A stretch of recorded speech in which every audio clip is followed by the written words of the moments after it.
তিন ধরনের ঘর এমন আছে যে ঘরে আল্লাহ সুবহানাহু ওয়া তাআলা লানত বর্ষিত হয়। কি হয়? লানত, অর্থাৎ আল্লাহ সুবহানাহু ওয়া তাআলা মানে অপছন্দ করেন এই তিন ধরনের ঘরকে। কি কারণে?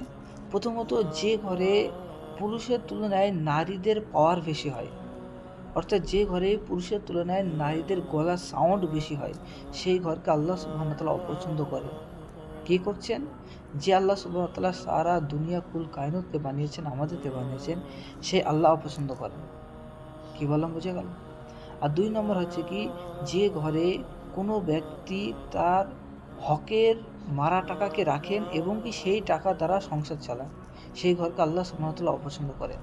ভাই, হকের টাকা মেরে নিজে বড়লোক হওয়াকে বড়লোক না আসে, সে আসলে হাকিকি ফকির, অর্থাৎ হাকিকি সে ভিখারি। সেই জন্য কি হকের টাকা মারা উচিত নয়। কে বলছেন? আল্লাহ সুবহানাহু ওয়া তাআলা খুদ বলছেন। ৩ নম্বর হচ্ছে কি, যে ঘরে কোনো মেহমান আসে আর সেই মেহমানকে দেখে সে ঘর মালিক অখুশি হন, অর্থাৎ আমার ঘরে এখন মেহমান এসেছেন, তাদেরকে আবার খাওয়াতে হবে, পড়াতে হবে না। কারণ কি হাদিসে এসেছে, যে মেহমান কোনো ব্যক্তির বাড়িতে যায় সে তার নিজের রিজিক নিয়েই আসে। কি বললাম, বুঝে গেল? এই জন্য কি রিজিকের চিন্তা করা আমাদের দরকার নেই, রিজিকের চিন্তা একমাত্র কে করবে? আল্লাহ করবে। কি বললাম, বুঝে গেল?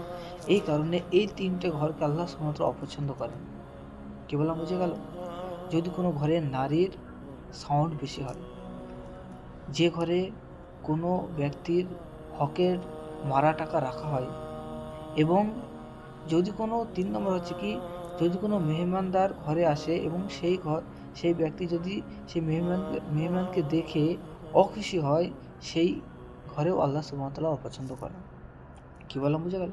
এই কারণে আমাদেরকে এই ৩টে জিনিসকে নেগলেক্ট করতে হবে। প্রথমত, নারীদেরকে সাউন্ড নিচে করাতে হবে। দ্বিতীয়ত, কারোর হকের টাকা মারা যাবে না। আর তৃতীয়ত, মেহমান আসলে খুশি হতে হবে। কারণ কি, মেহমান তার রিজিক নিজেই নিয়ে আসে। কি বললাম, বুঝে গেল? আমরা চেষ্টা করবো ইনশাল্লাহ এই ৩টে জিনিস থেকে বিরত থাকা।